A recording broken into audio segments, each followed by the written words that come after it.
Hello, and welcome back for another episode of the Accessible Technology Podcast.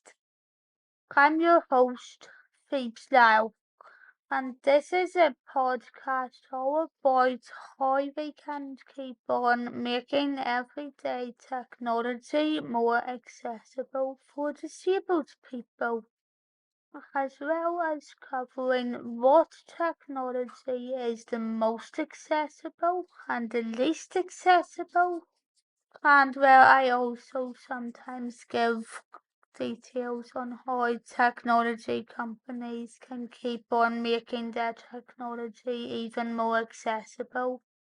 My interest in everyday technology becoming more accessible comes from the fact that I am paralyzed from the neck down, which means that I can't move anything other than my head.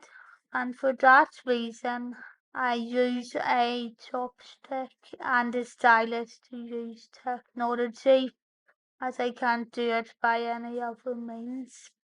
So if that sounds like something you're into, please make sure to follow it and share it. And I also update the podcast 3 times a week at the minute. So if you do follow it, you'll be getting stories that are coming out regularly. And hopefully that means that I can move on to other more recent tech stories soon enough. You can listen to this podcast by searching for it on Apple Podcasts, Amazon Music, Audible, and Spotify. However, if you'd like to support the podcast and other content I produce in other ways, you can also support it by going over to the Phoebes Now Buy Me a Coffee page, which is where you will also be able to give me a one-time donation, find exclusive episodes that aren't part of the podcast, as well as checking out a shop that I plan to open at some stage. In this episode, you're going to be hearing a review of the Pulse Red controller for the Xbox Series X and S. And here's some additional notes about the controller itself before I get fully into the review.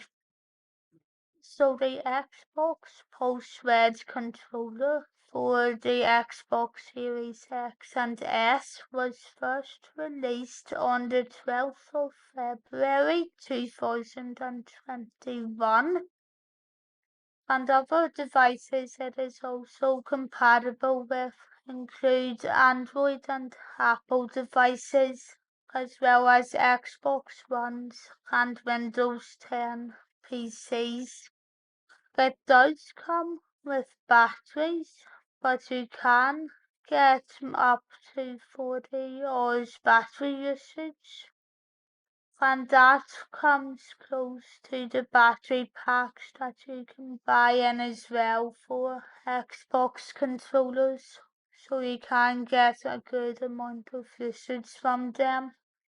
But now that I have given you all of those facts, let's jump straight into the episode.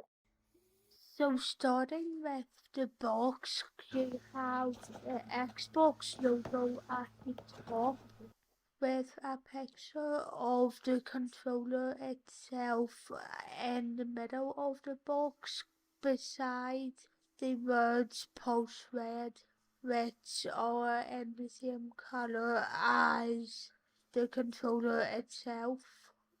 As we start heading round to the side, you'll see information about what all you get in the box, although I don't know why they still include just normal batteries instead of rechargeable ones. And at the back there's a list of what makes this controller different.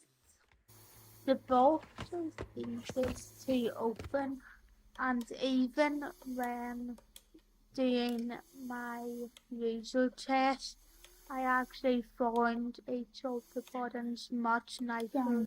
Many features on this controller, such as the textured grip and the style of the D-pad, can be found on other older generations of controllers, such as the Elite Series 2, which I'm more used to using.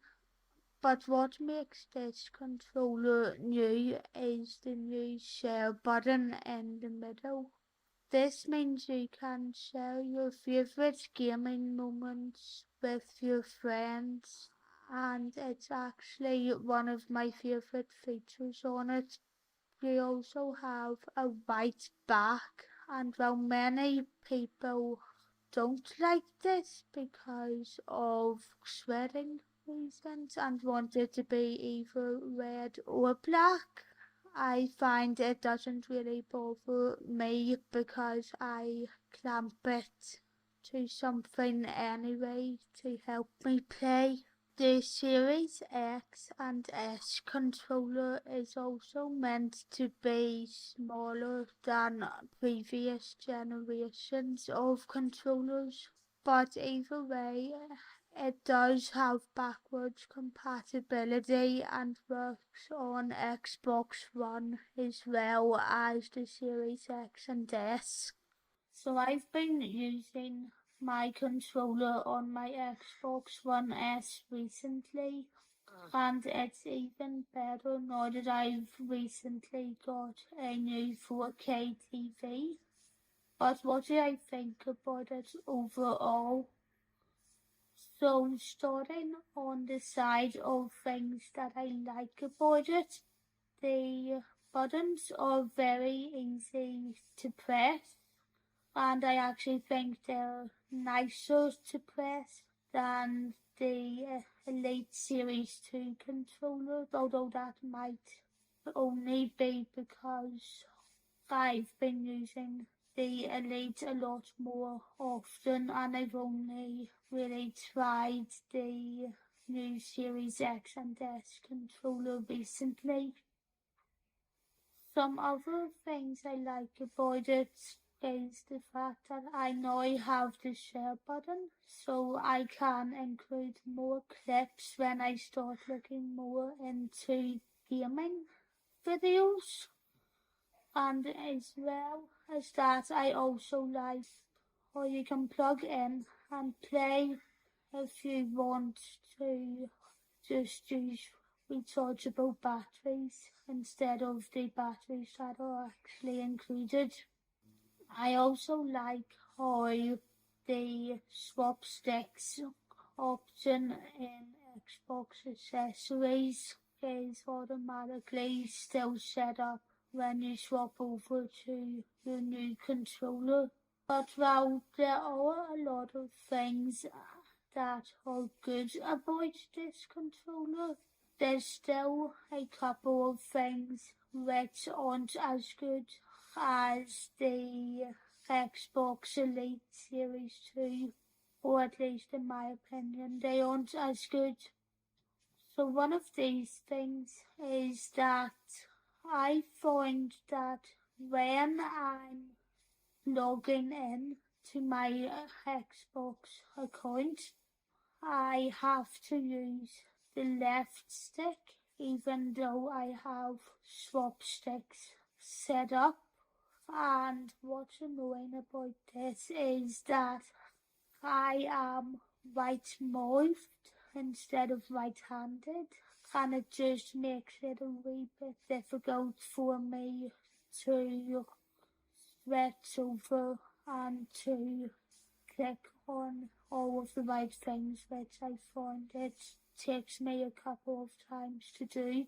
I've also found that I have to hold down the big X button at the top for a very long time when I want to turn my Xbox and the controller both off altogether, and this isn't something I had to do when I used the Xbox Elite Controller Series 2.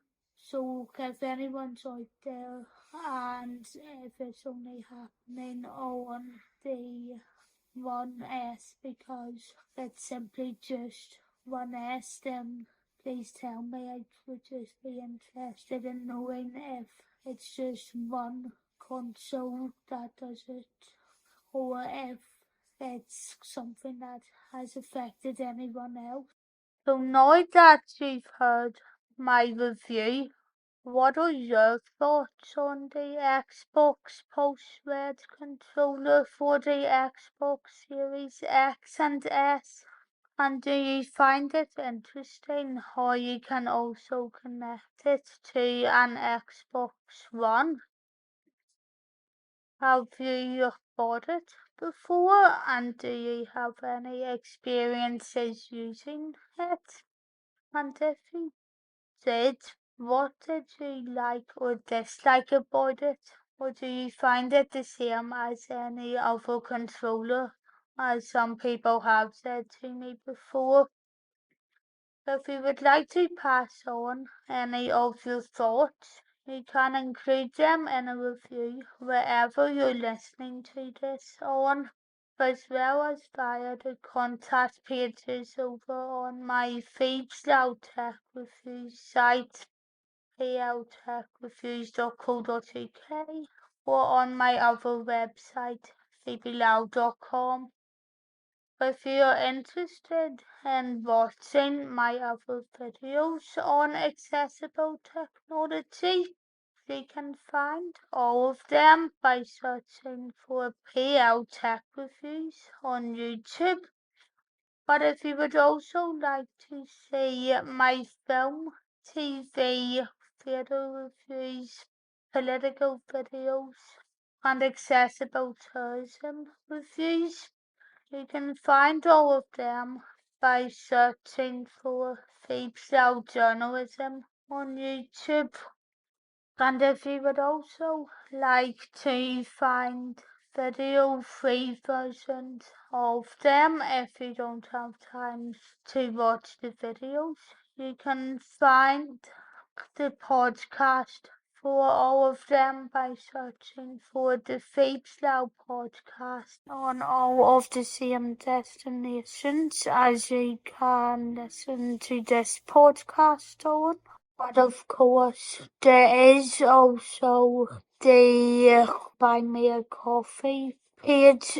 In the next episode, I'll be giving you a review of the Blue Snowball Ice microphone, which is the microphone I use for recording this podcast and for recording voiceovers on videos. And after that, I'll be uploading another review of some more adaptive gaming equipment in an episode that will cover Hardeman Throttle arm that I covered in the last episode of that, compares to a budget DIY arm that I made. And then after that, I'll be covering a 24-inch M1 iMac from 2021. If you would like to follow me on Twitter, you can do so by searching for @PhoebesLow, and my Instagram handle is the real PhoebesLow. However, you can also follow the Phoebes Loud Tech Reviews site as well by searching for it if you have a WordPress account. Thanks for listening, and I'll talk to you all in the next one. Bye!